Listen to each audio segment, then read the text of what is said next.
Es esta canción para mi abuelita. Es esta canción. We need to show humanity. Because we're seeing these thousands of children come across, shunted off into makeshift shelters. It's horrible. Hard choice. Let them stay in the United States or send them back. Well, 2 quick points. One, the numbers are increasing dramatically.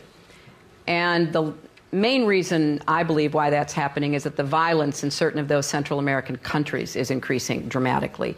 And there is not sufficient law enforcement or will on the part of the governments of those countries to try to deal with this exponential increase in violence, drug trafficking, the drug cartels, and many children are fleeing from that violence. Should they be able to stay here? It's safer. It may be safer, but that's not the answer. I do not. So should they be sent back? We have children 5 and 6 years old who have come up from Central America. We need to do more to provide border security in southern Mexico. They should be sent back now. Well, they should be sent back, but we have to send a clear message. Just because your child gets across the border, that doesn't mean the child gets to stay. So, para mi abuelita es esta canción.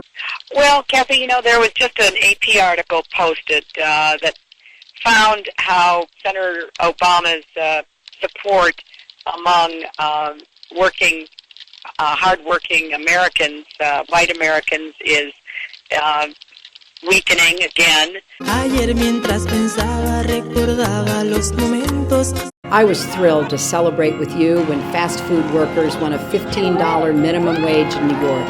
A big victory in your important efforts to fight for 15. if we went to $15, there are no international comparisons. Australia, where the minimum wage is over $16 an hour. That is why I support a $12 national federal minimum wage. Your fights are my fights.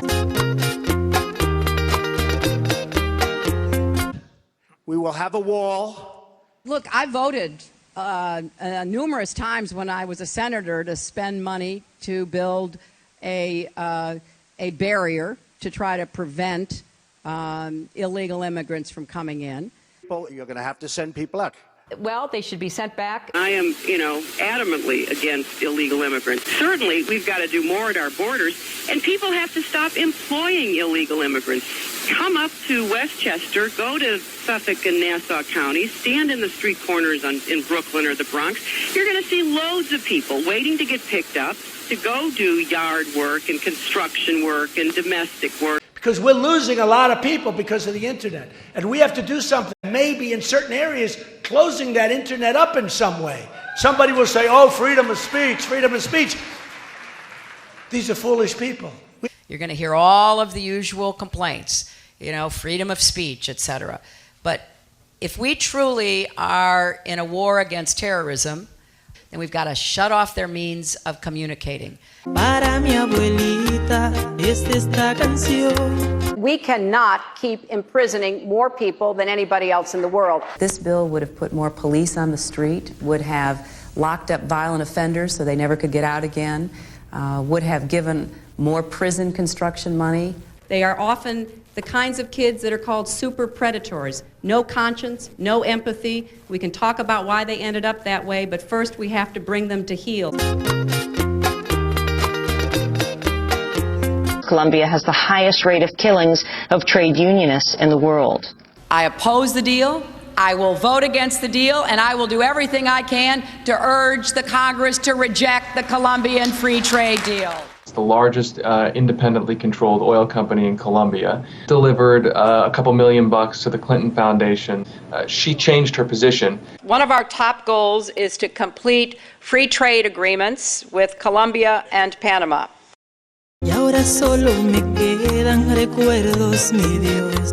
On June 28th, when he intended to hold a referendum on constitutional changes, elected Honduran President Manuel Zelaya. He was detained and flown to Costa Rica. Debido al secuestro que se dio hoy a las horas de las 5 de la mañana por un grupo de militares fuertemente armados que se tomó mi casa de habitación, la casa donde vivo con mi familia, con mis hijos. Emails released from Hillary Clinton's private account, and they have proven direct participation by her in the Honduran 2009 coup d'etat in Honduras. Now, Honduras still hasn't overcome that coup.